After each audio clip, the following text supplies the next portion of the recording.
मेरे सुनने में आया कि बड़े मियाँ साहब तो इस बात के लिए राज़ी नहीं थे कि छोटे मियाँ साहब जाएं चौधरी बिरादरान की रिहाइशगाह पर। एक शख्स को डंडे और पत्थर ईंटें मार मार कर उसको कत्ल कर दिया गया है। सब्सक्राइब करें और बेल दबाएं ताकि कोई खबर रह न जाए।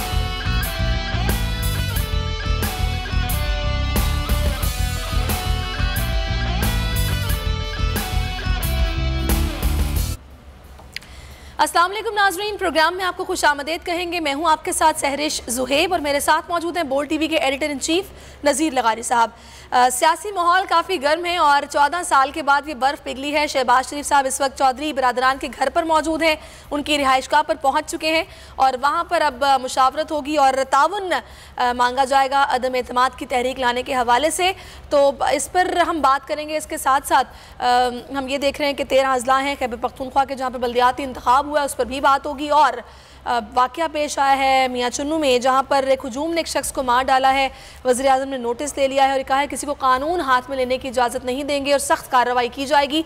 कुछ गिरफ्तारियाँ भी हुई हैं, इस पर भी हम बात करेंगे। सबसे पहले लगारी साहब, मेरा आपसे सवाल है, ये जो आज शहबाज शरीफ साहब 14 साल के बाद पहुँचे हैं, मेरे सुनने में आया कि बड़े मियाँ साहब तो इस बात के लिए राज़ी नहीं थे कि छोटे मियाँ साहब जाएँ चौधरी बिरादरान की रिहाइशगाह पर, लेकिन वो गए हैं। आपको क्या लगता है, क्या उनको मना पाएंगे? एक तो ये कि 14 साल का फिगर जो आ रहा है वो ठीक नहीं है। ये मुलाकातें हो रही हैं तकरीबन 22 साल के बाद। 1999 में इनके रास्ते जुदा हुए थे। 12 अक्टूबर के जनरल मुशर्रफ ने जब टेक ओवर किया था तो ये रास्ते अलग हो गए थे। फिर इनके आपस में कभी मुलाकातें नहीं हुई थी। और जो 14 साल पहले के बता रहे हैं बातें, वो उस वक्त भी कोई ठोस राब्ते किसी भी किस्म के नहीं हुए थे इस तरह से जो आज हुए हैं। आज ये बर्फ पिघली है।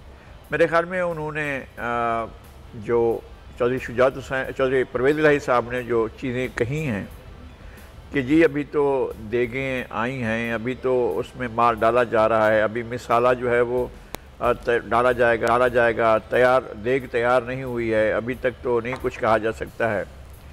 और उनके जो दूसरे बहुत ही मोतमद साथी हैं और दोस्त हैं आगा साहब ने ये फरमाया है कि जनाब अभी जो है अपना देखते हैं कि क्या जिनके सहारे पर ये इक़्तिदार में हैं वो सहारा रहता है या नहीं रहता है। अगर वो सहारा नहीं रहता है तो फिर ज़ाहिर है कि सब दूसरी राह देखेंगे, लेकिन जब तक सहारा मौजूद है तो हम ऐसे ही खड़े रहेंगे जैसे खड़े हुए हैं। तो इसका मतलब ये है कि ये तो राब्ते कर रहे हैं, अभी सहारा वालों ने कहीं बात नहीं की है और सहारा वालों का नाम कोट किया जा रहा है, नहीं किया जा रहा है, मुझे इसका मालूम नहीं है। सही। लेकिन बहरहाल ये सब ने देख लिया है कि ये अब तब्दीली की हवा चल पड़ी है।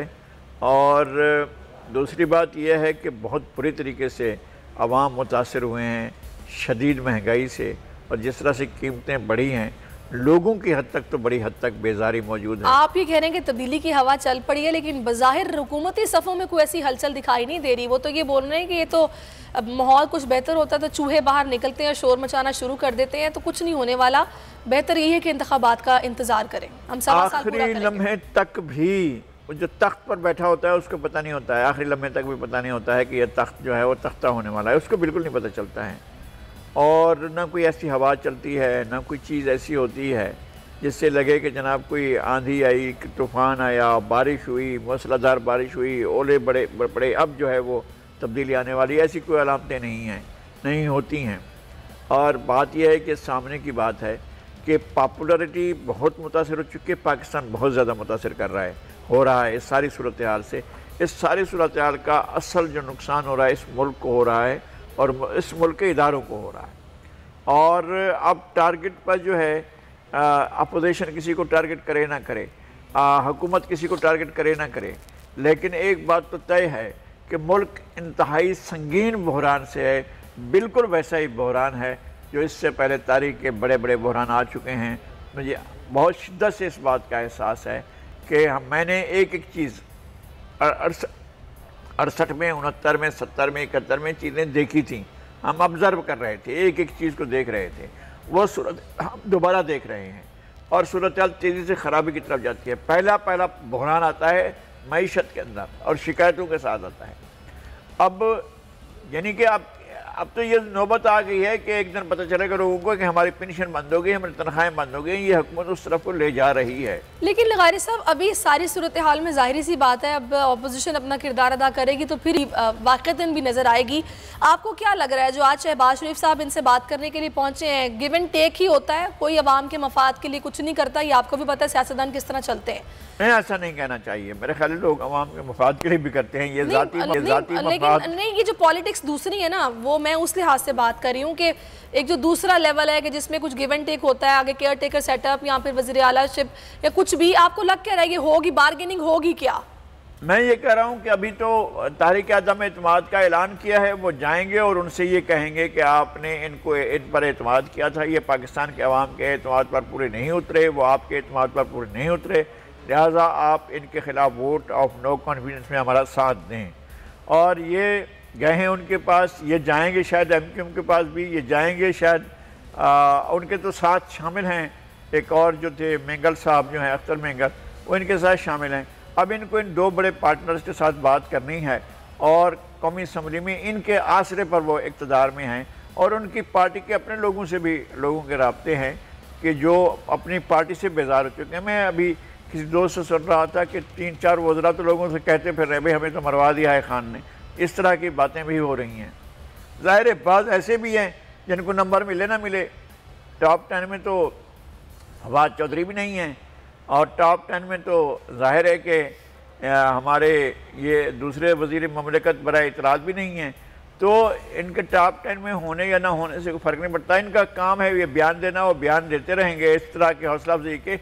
मुझे याद पड़ता है, आपको भी याद होगा, वक्त नहीं है वैसी हम बात नहीं कर सकते, लेकिन एक मिसाल के तौर पर हम देते हैं, अल्लाह ना करे ये मुल्क हमेशा महफूज रहेगा, मेरा ईमान है। लेकिन जब अमरीकी फ़ौजें इराक़ में दाखिल हो चुकी थी, बगदाद में दाखिल हो चुकी थी और महल का घेराव कर लिया गया था, सईद साहब जो वज़ीर इत्तला था वो कह रहा था कि अमरीकी फ़ौजें आ ही नहीं सकती हैं, यहाँ पहुँच ही नहीं सकती हैं और महल की तो हवा पर तकरीब पहुँचेगी उनके। और जब वो इस तरफ कह रहा था उस तरफ महल के दरवाजे तोड़े जा रहे थे और उनके जो बने हुए थे मुझे इसमें वो गिराए जा रहे थे। ये सारी सूरत हाल कभी कभी ये नहीं है कि मैं कहता हूँ कि अल्लाह ना करे कि इस मुल्क के अंदर कोई एक गैर मुल्की फ़ौजी भी अपना कदम रखे। मैं कहता हूँ कि ये इस तरह के गुमान की बातें जो ये वज़ीर करते हैं इनको नहीं करनी चाहिए। चलिए खैर, मैं फिर से वजाहत कर दूँ, जो भी लगारी साहब ने कहा कि अवामी मफाद के लिए भी सियासतदान काम करते हैं, ऐसी बात नहीं है। ज़ाहिर सी बात है वहाँ भी जवाब देना पड़ता है, मुँह देना पड़ता है, तो कुछ ना कुछ तो अवामी मफाद के लिए होता है। लेकिन एक सियासी मफाद भी होता है जिसको ये ज़रूर मलहूज़े खातिर रखते हैं। यही वजह है कि बड़े मियाँ साहब नहीं चाह रहे थे कि छोटे मियाँ साहब जाएँ और जाकर चौधरी बरादरान से मुलाकात करें। तो लगारी साहब, मुझे आपसे ये भी जानना है कि सारी सूरत हाल में जो मौलाना साहब ने कहा है कि भी इशारे मिल रहे हैं, खेल ख़त्म हो चुका, तो ये इशारे कि आपको भी नज़र आ रहे हैं, मिलते हैं, या फिर ये सिर्फ बात ही है? मौलाना की बसीरत बड़ी है, बसारत भी और बसीरत भी, दोनों बहुत कमाल है। और जब वो दूर तक देखते हैं और दीवारों के पार भी जाकर देख लेते हैं तो ये उनकी सलाहियत है। और बसर मुझे तो ना करीब से इतना ज़्यादा नज़र आ रहा है ना दूर से ऐसी चीज़ नज़र आ रही है। हो सकता है एक दफ़ा इमरान खान ने भी कहा था कि जो है बस अभी एम्पायर का इशारा आने वाला है। इनको भी कोई इशारे शायद नज़र आए हों, लेकिन हुकूमत फ़ौज ने ख़त्म नहीं करनी है, अदलिया ने ख़त्म नहीं करनी है, नहीं करनी चाहिए, अदलिया को भी नहीं ख़त्म करनी चाहिए और ना कोई और इदारा ख़त्म कर रहा है। ये तहरीक अदम एतमाद है, ये जमहूरी तरीका है, ऐसा हो भी सकता है और इसके इम्कानात भी मौजूद हैं। नहीं होता है तो अपोजिशन की किस। लेकिन शाह साहब तो कह रहे हैं नंबर पूरे होते तो हुकूमत में ना होते ये लोग, आप कैसे कह रहे हैं कि ऐसा मुमकिन हो? नहीं, वो शाह साहब इसी तरह कहेंगे, लेकिन अगर नंबर पूरे हो गए तो हुकूमत में ही होंगे और कहीं नहीं होंगे, यही लोग होंगे हुकूमत में। कल ये सूरत हाल भी हो सकती है, ऐसा नहीं है कि नंबर पूरे उस वक्त नहीं थे, जरूरी है कि आज भी ना हो। देखिए पीडीएम में तो फिर बहुत सारी जमातें हैं, फिर किन की बात हुई है या किन को इशारे मिले हैं, आपको कौन इक़्तिदार में फिर आगे नजर आ रहा है? नहीं, मैं नहीं कहता हूँ, मैंने आपको कहा है कि ना तो मेरी बसीरत है ना बसारत है, मैं इतना दूर नहीं देख सकता, इशारे नहीं देखे हैं। अगर वो मुझसे ये बात मनसूब करेगा कि इशारे आ रहे हैं तो मैं कहूँगा कि नहीं, इशारे नहीं, मैंने नहीं देखे हैं इशारे। लेकिन जो हालात हैं उसमें इनके अपने अरकान भी बेजार हैं, इत्तेहाद भी बेजार है। हमने उनकी फरियादें सुनी हैं, हमने उनकी शिकायतें भी सुनी हैं, हमें मालूम है चौधरी परवेज़ इलाही की शिकायतें भी सुनी हैं, MQM की शिकायतें भी सुनी हैं। वो ज़रा शिकायतें थोड़ी सी और उनके अंदर गर्मी आ गई तो फिर ये सारा इस अच्छा, अब लगारी साहब एक चीज़ और है यहाँ पर, थोड़ी सी मैं नून लीग की सियासत की भी बात करना चाहूँगी कि मरीम नवाज़ शहबाज शरीफ के साथ नहीं गई गालिबन ये इनके घर चौधरी बिरादरान के, तो क्या ये समझा जाए कि इस वक्त शहबाज शरीफ अपने तय फैसला लेकर पहुंचे हैं कि बड़े मियाँ साहब के बारे में सुना है कि वो नहीं चाह रहे थे? नहीं, बड़े मियाँ के बारे में भी सुना है, लेकिन शहबाज शरीफ एक कदम भी नहीं उठा सकते हैं मियाँ नवाज शरीफ की मर्ज़ी के बग़ैर। ये जो कुछ हुआ है ये मियाँ नवाज शरीफ की मर्ज़ी से हो रहा है। उनका यहाँ जाना भी, जहाँ ये पहुँचे हैं चौधरी शुजात हुसैन साहब के घर में, और वो उस घर में जाना भी मियाँ नवाज शरीफ की मर्ज़ी से हुआ है, उनकी मर्ज़ी के बगैर नहीं हुआ है।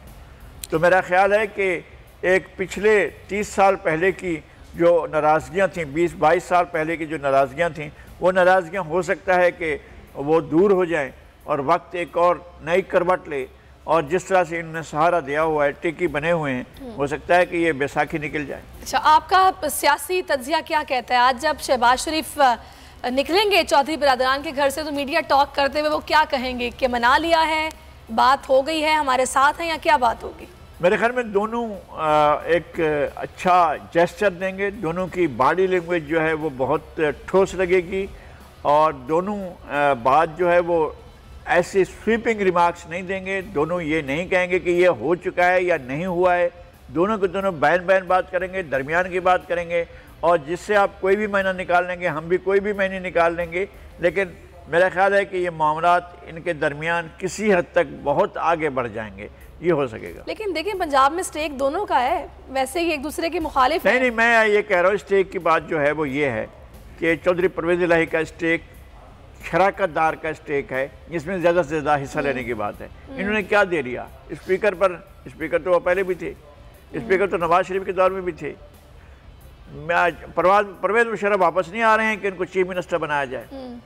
तो बड़ी पार्टी जो भी होगी, पीपल्स पार्टी हो या नून लीग हो, चीफ मिनिस्टरशिप अगर देगी तो बहुत ज़्यादा ये नहीं रिलाई करना चाहिए कि उनको राइट की बुनियाद पर मिलेगी। ज़ाहिर है वो बड़ी पार्टी के तौर पर तो नहीं होंगे, या सिंगल मेजॉरिटी पार्टी या नहीं होंगे, या उसके करीब भी नहीं होंगे, तो ये बहुत फासले पर होंगे और उनको उनके अपने हिस्से के मुताबिक मुनासिब चीज़ें मिलेंगी। मेरा ख्याल ये है कि ना तो इस वक्त चौधरी परवेज़ इलाही वज़ारत आला मांगेंगे और ना वज़ारत आला की उनकी डिमांड होगी।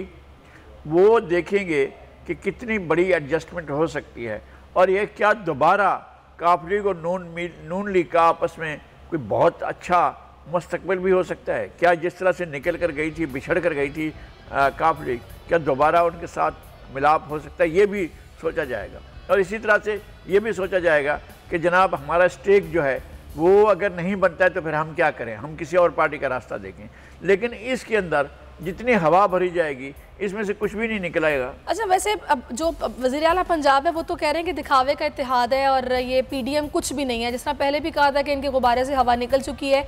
आपको क्या लग रहा है, जो मोमेंटम इस वक्त पीडीएम गेन कर रही है, क्या ये अपने मकसद में कामयाब हो पाएंगे, या फिर ये फिर से कोई इसमें से नाराज़ हो जाएगा, निकल जाएगा, कुछ और सोचेगा, सबकी अपनी अपनी पॉलिसी होगी, होगा क्या? नहीं, ये अब भी अलग अलग ही हैं। पाकिस्तान पीपल्स पार्टी पीडीएम में शामिल नहीं है, लेकिन उसने एग्री किया है, और वो पहले भी एग्री कर रहे थे, और उस वक्त माहौल भी था, मौसम भी था, नतीजा खेज भी हो सकता था। अगर उस वक्त जिस तरह से एक वो बनाया गया था कि अभी ये रास्ता अख्तियार करते हैं, तो उस वक्त तय अगर हो जाता कि भाई हम पंजाब से शुरू करते हैं, और वो चौधरी परवेज़ इलाही को उस वक्त राज़ी कर लिया जाता, तो मेरे ख्याल में बहुत बात आगे जा चुकी होती। अब भी इस बात के इम्कानात हैं कि सारी पार्टियां मिलकर कोई फैसला कर सकती हैं। यानी मुझे ये नहीं लगता है कि जनाब कोई चीज़ होगी ही नहीं, क्योंकि ये अब रियासत पर, रियासत के इदारों पर, ये हर चीज़ पर ये एक बोझ बन चुकी है हुकूमत, और हर एक ये चाह रहा है कि इस बोझ से निजात हासिल की जाए। सही। अच्छा, अब इसमें ये जो जीडीए के आरिफ जितोई और शहरियार महर सिंह का आधा घंटा तबादला ख्याल हुआ है, इसको आप किस तरह से देख रहे हैं? इनका जो चौधरी बिरादरान के साथ ये हुआ है जी, तो जाहिर है कि जीडीए हुकूमत की इत्तेहादी है, और जीडीए वो नहीं निकलेगी, इनके साथ रहेगी, और उनके जो अरकान असम्बली हैं वो माशाल्लाह वज़ीर भी हैं।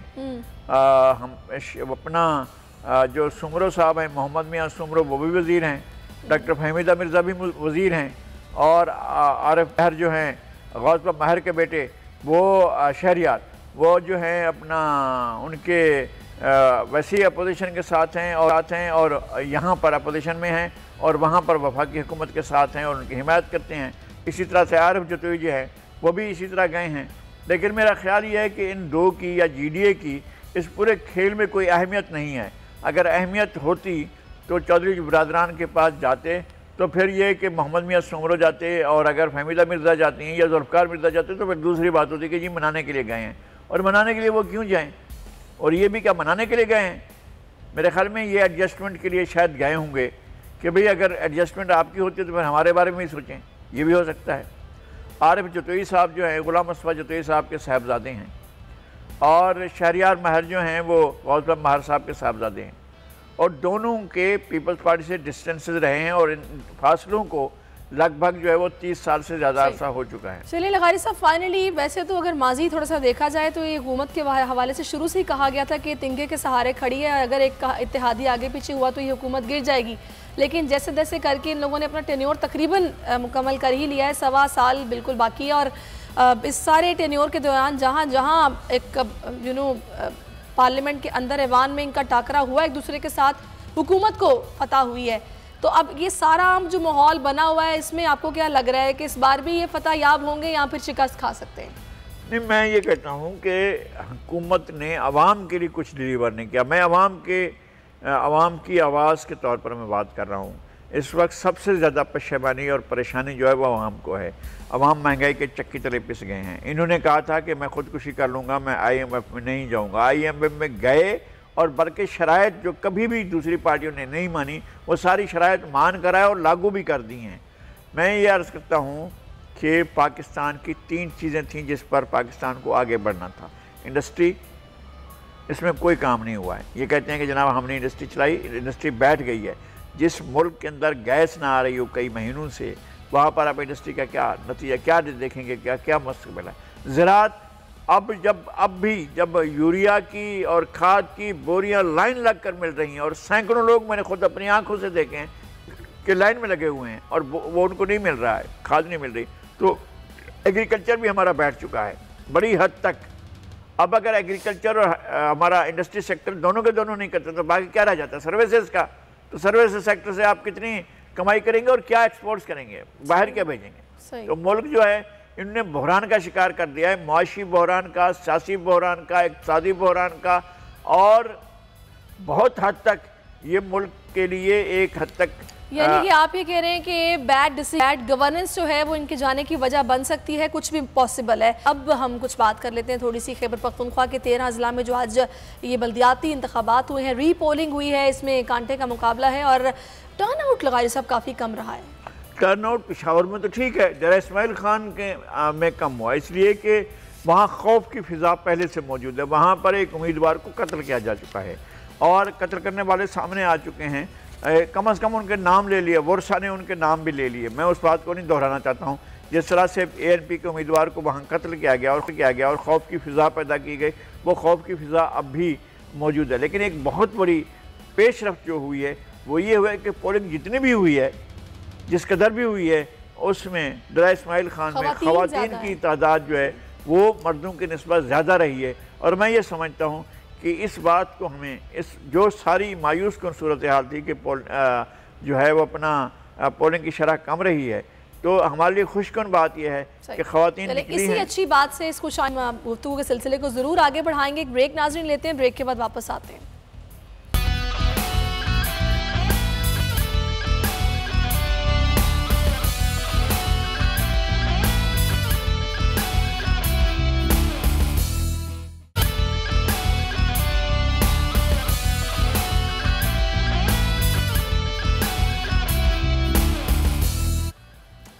वेलकम बैक नाजरीन, और बात हो रही है इस वक्त खैबर पख्तूनख्वा के इंतखाबी मार्के की, जहां पर 13 अजला में पोलिंग का अमल ख़त्म हो चुका है। वोटों की गिनती इस वक्त जारी है। DI खान में जैसे कि हम बात कर रहे थे कि वहां पर टर्न आउट काफ़ी कम रहा है। खुशाइंद बात है कि ख़वातीन की बड़ी तादाद मर्दों के मुकाबले में निकली है जिन्होंने अपना वोट कास्ट किया है। लगारी साहब, आप इस पर बता रहे थे कि बड़ी ज़ाहिर है ये बड़ी अच्छी बात है, खुशाइंद बात है। देखें, ये तीनों उम्मीदवार जो हैं इनका मुकाबला कांटे का मुकाबला होगा। फैसल करीम कुंडी और अमीन गन्नापुर और कफील निज़ामी, JUI और PTI और पीपल्स पार्टी। तो इनका एक तो रिवायती तौर पर ये सीटें फैसल करीम कुंडी इसी शहर से, इसी हलके से कौमी असम्बली के मेंबर मुंतखब हो चुके हैं और यहाँ से जो हैं वो अली अमीन के भाई भी मुंतखब हो चुके हैं, इस वक्त वज़ीर हैं और उसके बाद जो है वो मौलाना फजलुर रहमान भी इस हलके से बहुत मरतबा जीते हैं। तो इसका मतलब यह है कि ये हलका तीनों जमातों का एक अहम शहर समझा जा सकता है कि भाई डरा इस्माइल ख़ान में इन पार्टियों के ज़्यादा असरात हैं। और मेयर के इंतखाब पर सबकी नज़रें यहाँ पर लगी हुई हैं और ये तीनों उम्मीदवार जो हैं वो मेयर के इंतखाब के हवाले से इनमें कांटे का मुकाबला देखा जा रहा है। बिल्कुल ऐसा ही है, तीनों उम्मीदवार जो हैं बहुत ज़बरदस्त मुकाबला होगा और बहुत दिलचस्प मुकाबला होगा और इसमें जीतने वाले उम्मीदवार बहुत कम मार्जिन से जीतेंगे। लेकिन ये कि वोटर नहीं आपने कहा है कि तीनों जमातों का बड़ा यहाँ पर अच्छा रहा है जो इन्होंने टेन्योर पीछे गुजारा है। आपको क्या लगता है अगर मेयर के इंतखाब के लिए तामीर और तरक्की में किरदार देखा जाए तो इन तीनों जमातों में से किसका बेहतर रहा है DI खान में? नहीं, इस तरह से दावा नहीं किया जा सकता, इसलिए कि मौलाना तो कभी हुकूमत में आई नहीं है। 9 महीने उनके वालिद वज़ीर आला बने थे और वो भी कोई 50 साल पहले। तो हम तो नहीं कह सकते हैं कि मौलाना ने कभी हुकूमत में आकर, हुकूमत में इनका दौर रहा था जो परवेज़ मुशर्रफ के दौर में, उस वक्त भी डरा इस्माइल ख़ान के हालात ठीक नहीं। डरा इस्माइल ख़ान का एक बहुत बड़ा मसला ये है कि यहाँ पर जनरल ज़िया के दौर में और उसके बाद एक तो ये शहर जो है दहशतगर्दी का शिकार रहा है, बहुत ज़्यादा निशाना बनता रहा है और यहाँ बड़ी तादाद में लोग जो हैं वो निशाना बने हैं। एक तो वो असर था वो कम हुआ है और वहाँ अब दहशतगर्दी की माजी जैसी सूरत हाल नहीं है। एक और हुआ है कि वहाँ इन्फ्लक्स हुआ है पॉपुलेशन का, जो शहर की पॉपुलेशन थी उसके ऊपर बाहर की आबादी का दबाव पड़ा है, ख़ास तौर पर कबायली इलाकों से लोग जो हैं वो बड़ी तादाद में यहाँ मुंतकिल हुए हैं। तो एक दूसरा एक कल्चरल डाइवर्सिटी जो है वह भी मुख्तलिफ़ किस्म की है। तीनों उम्मीदवार जो हैं इस वक्त जो इलेक्शन में मौजूद हैं उनमें से दोनों जो बड़े मुकाबले के उम्मीदवार हैं ये दोनों सराइकी स्पीकिंग हैं, अली अमीन गंडापुर भी और फैसल करीम कुंडी भी और कफील निज़ामी साहब भी। तो ये अब देखना ये है कि ये तीनों उम्मीदवार जो हैं ये सराइकी अक्सरियती आबादी का शहर है। तो देखना ये है कि यहाँ पर वोट का फैसला कौन सा वोट बैंक करेगा। इमिग्रेंट का वोट फैसला करेगा, जो बाहर से आए हैं यहाँ पर पहुँचे हैं उनका वोट फैसला करता है, या यहाँ पर जो मकामी आबादी है उसका वोट फैसला करता है। तो ये एक बहुत अहम है, बहुत दिलचस्पी से इस सूरत को देखा। चलिए खैर, अभी तो वोटों की गिनती शुरू हो गई है, अब देखते हैं कि कुछ टाइम के बाद फिर क्या नताइज सामने आते हैं और ये कुर्रा किसके हक में निकलता है। आगे बढ़ते हैं, बात करते हैं वज़ीर-ए-आज़म इमरान खान ने ये बयान दिया है सहाफ़ियों से बातचीत करते हुए कि अमेरिका अपनी अंदरूनी मजबूरियों की वजह से फंसा हुआ है, अफगानिस्तान पर चीन और पाकिस्तान में हम आहंगी है। तो मुझे ये बताइएगा लगारी साहब, ये जो वज़ीर-ए-आज़म ने अमेरिका के हवाले से बात की, कौन सी अंदरूनी मजबूरी है जिसकी वजह से अमेरिका फंसा हुआ है और उस तरीके से नहीं वो कोऑपरेट कर पा रहा, पाकिस्तान से वैसे नहीं उसके टर्म्स जैसे होने चाहिए? हम एहतियात से काम नहीं लेते हैं, आपको हमें इस तरह की बातें नहीं करनी चाहिए। अमेरिका के अंदरूनी हालात तो हम जानते हैं, अंदरूनी हालात में कौन सी ऐसी चीज़ है जिसने अमेरिका को परेशान कर रखा है। वो दुनिया के मामलात में अब भी ठेकेदार के तौर पर काम करता है और वैसे ही प्रॉक्सिस लेकर वो काम करता है।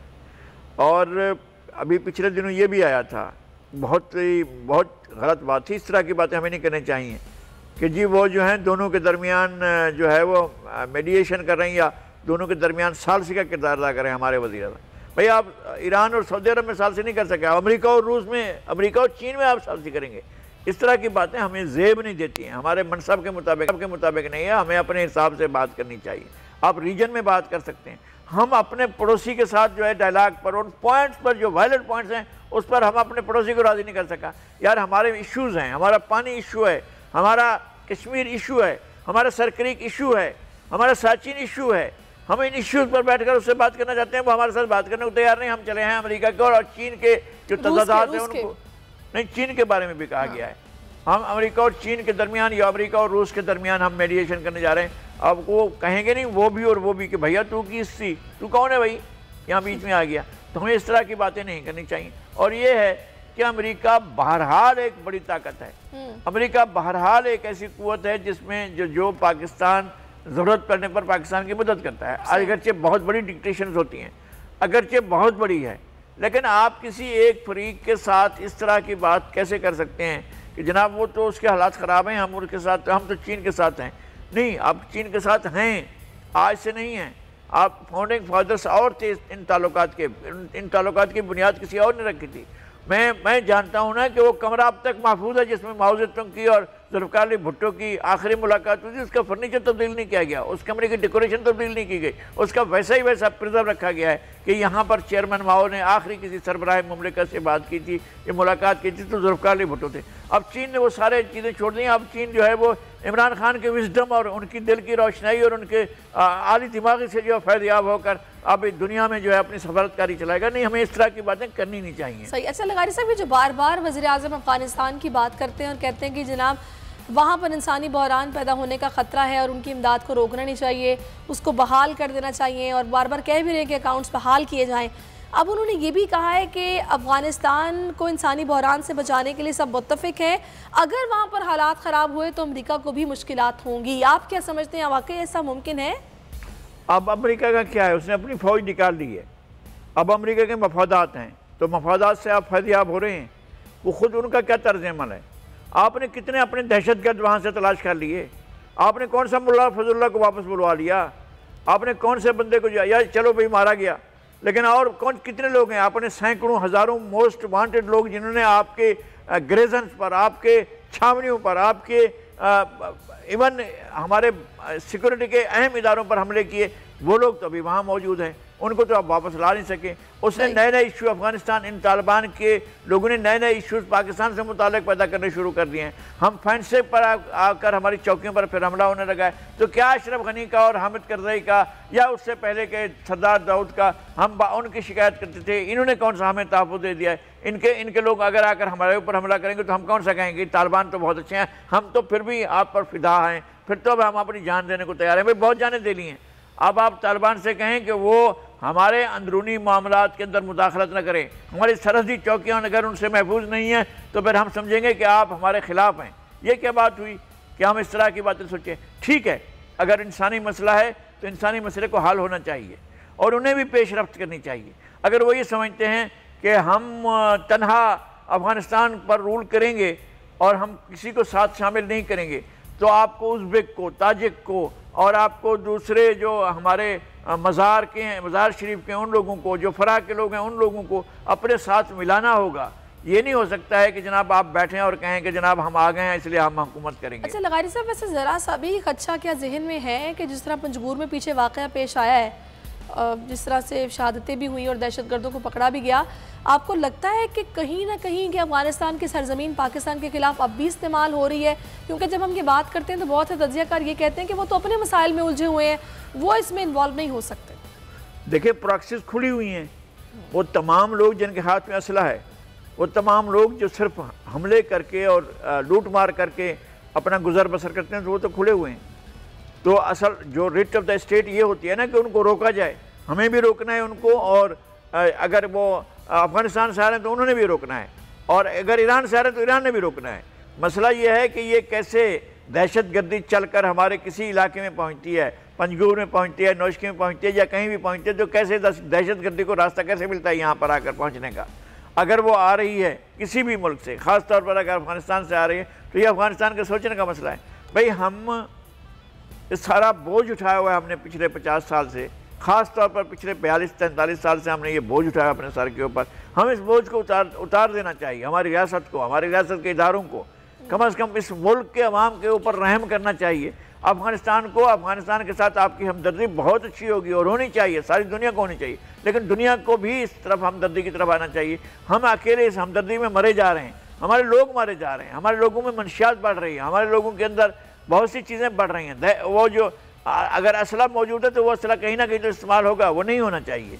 और हमें तालिबान के लिए किसी लोगों से कुछ मांगने से पहले ये सोचना चाहिए कि तालिबान अपने लिए खुद क्या कर रहे हैं। तालिबान ने जाकर कहीं और डायलॉग किए हैं तो आपके साथ कैसे आपसे पूछ कर रहे हैं? नहीं कर रहे हैं। आप भी अपने मामलात को देखें और वो भी अपने मामलात को देखें। सही। चलिए लगारी साहब, मैं अब आगे बढ़ूंगी और बहुत ही अहम मामला जिस पर मैं बात करना चाह रही हूँ, मियाँ चौकी अफसोसनाक वाक़या पेश आया और एक शख्स को डंडे और पत्थर ईंटें मार मार कर उसको कत्ल कर दिया गया है और उसकी लाश को दरख्त पर लटकाया गया। वज़ीर-ए-आज़म ने एक्शन लिया है, गिरफ्तारियाँ बहुत सी अमल में भी आई हैं। बहुत ही अफसोसनाक बात है। हम क्यों कानून को हाथ में ले लेते हैं, अपनी अदालत खुद लगा लेते हैं, बजाय से कि पुलिस को बुलाया जाएगा, रुजू किया जाए। मैं समझता हूँ कि इस मामले में, ख़ास तौर पर इस मामले में, बहुत से ऐसे मामला हमेशा खसूसी अदालतों का और स्पेशल कोर्ट्स का मैं कभी हिमायत नहीं करता हूँ, लेकिन इस मामले को बाकी एक इसी पर्टिकुलर इशू के लिए और सियालकोट वाला भी उसी पर्टिकुलर इशू के लिए आप कोर्ट्स बनाएं और ट्रायल करें और आप फौरी तौर पर सजाएं दें। इसको किसी सूरत में नहीं रोकना चाहिए। ये क्या बात हुई कि एक गिरोह आए और कानून अपने हाथ में ले ले? फिर रियासत किस लिए होती है, रियासत के इदारे किस लिए होते हैं, फिर पुलिस किस लिए होती है, फिर हमारी कोर्ट किस लिए है? और हमारे देखें एक बात और भी होता है, ये फेलुअर ऑफ द सिस्टम होता है जिसकी अलामतें यहाँ से ज़ाहिर होना शुरू होती हैं। अगर आप खुश हैं इस बात से कि भाई ठीक है वो मारा गया, एक सिविलियन था, एक आम आदमी था, नहीं, किसी को भी नहीं मारा जाना चाहिए।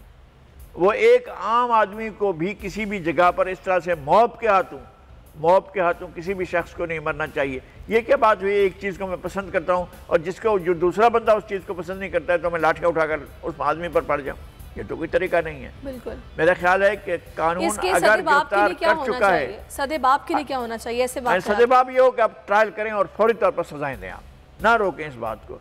अभी देख लेना आपके सामने क्या हो रहा है। वो नूर मुकद्दम का केस में मुलजिम अपनी दूसरी लाइन लेकर चला गया, वो खुद मानता रहा था कि किस तरह से उसने कत्ल किया था और अब वो मुकर गया है। इसी तरह से आपने उस्मान मिर्ज़ा को देखा, वो उस्मान मिर्ज़ा के बारे में वो लोग जिनको हमने अपनी आंखों से देखा था कि उनको तशद्दुद का निशाना बना रहा है, उस लड़की को भी और लड़के को भी, दोनों को प्रेशर में डाला गया। रियासत ने प्रेशर में डाला, हमारे इदारों ने प्रेशर में डाला, या उसके वालिदैन ने, या उस्मान मिर्ज़ा ने खुद किया? किसने तो किया है ना, जिसकी वजह से वो प्रेशर में, अच्छा प्रेशर में आए या उसने पैसे ले लिए हैं, ये भी हमें देखना चाहिए। तो इस तरह से नहीं, अगर कानून के सामने शहादतें हैं तो किसी के बयान से मुनहरफ होने का मतलब ये नहीं है कि वाक़या हुआ ही नहीं है या इस वाक़े में मुलविस ही नहीं। इसमें रियासत को खुद फरीक बन जाना चाहिए और जो हक़ाइक़ हैं वो अवाम के सामने लाके मुजरिम को करार वाक़ई सज़ा मिलनी चाहिए, क्योंकि ऐसे मामलात में जब भी इस तरह ये लड़की आप बता रहे हैं, ये लोग जब इस तरह पीछे हटते हैं तो इन पर प्रेशर होता है, या तो फिर इनको धमकाया जा रहा होता है या इन्हें पैसे मिल जाते हैं। कल इसी बंदे के जो हैं वो फैमिली वाले आकर फरियादें कर रहे होंगे, भी हम केस वापस लेना चाहते हैं। अगर ये कल होता है तो ये फेलियर ऑफ द स्टेट होगा, ये पंजाब हुकूमत की नाकामी होगी, पंजाब प्रोसिक्यूशन की, इन्वेस्टिगेशन की और ट्रायल की, ये सब नाकामी होगी। और अगर ये सज़ा से बच गए जिन लोगों ने तशद्दुद किया है, जिसके हाथ में डंडा था, जिसके हाथ में पत्थर था, जिसने तशद्दुद किया है, उस शख्स को काफिर किरदार तक कत्ल के मुकदमे है, अगर 15 आदमियों को फांसी पर चढ़ाना है तो चढ़ा दीजिए, आपको रियायत नहीं करनी। सही। चलिए लगारी साहब, एक और बहुत दिलखराश वाक़या जो कि अलीपुर में पेश आया है, जहाँ पर कुत्तों की भरमार है और एक खातून बेचारी जिसकी 12 बकरियां थीं जिन पर उन कुत्तों ने हमला किया और वो बकरियां हलाक हो गईं और इसी गम से खातून चल बसी।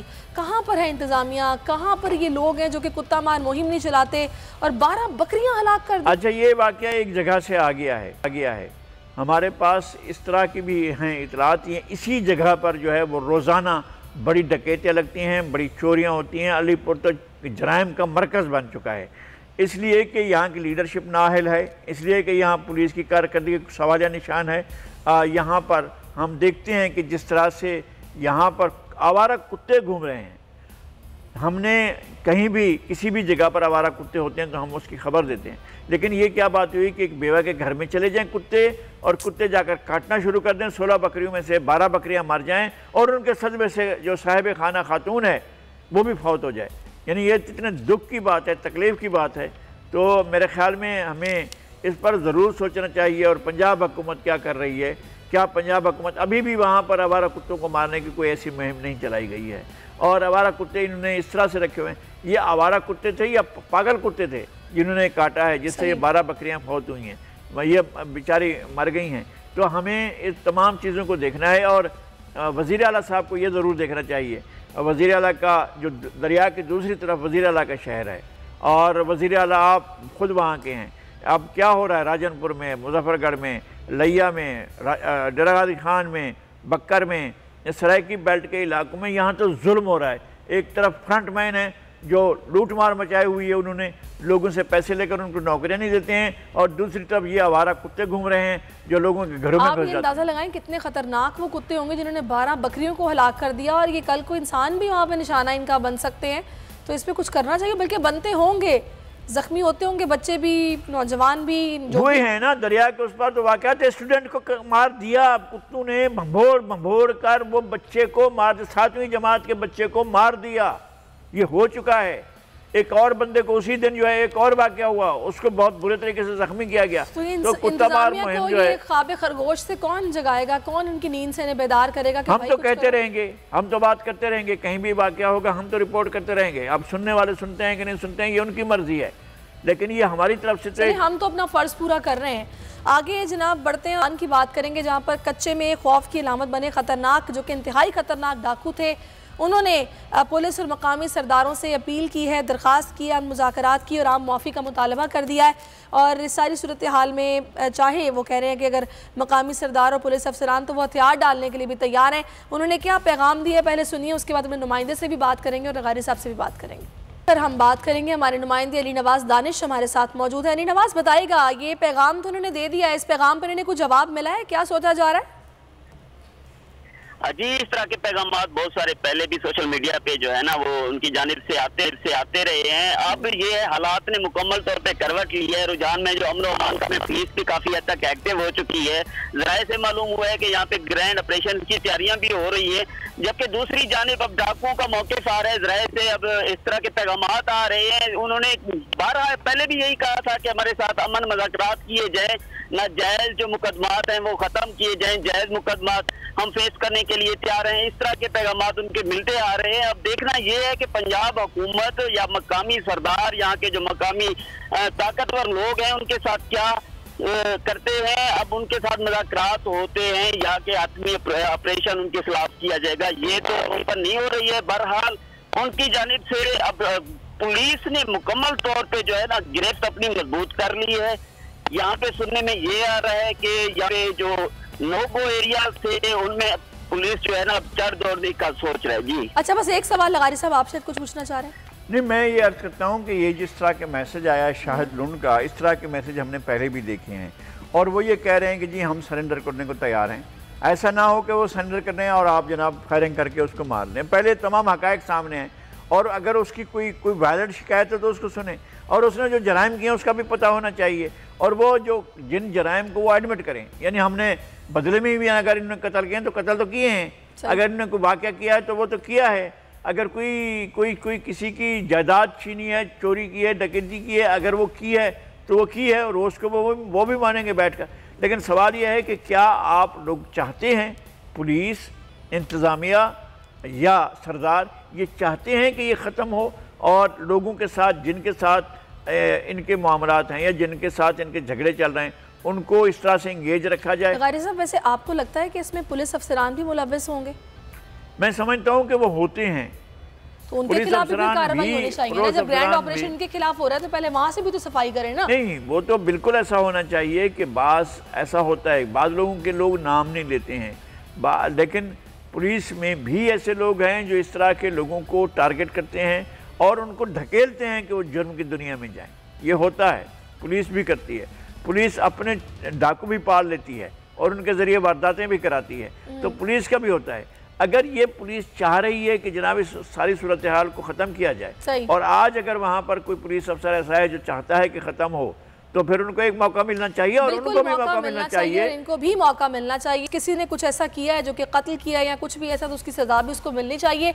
बहुत शुक्रिया लगारी साहब आपका। नाज़रीन, इसके साथ ही आपसे इजाज़त चाहेंगे। अपना बहुत ख्याल रखिएगा। अल्लाह हाफ़िज़।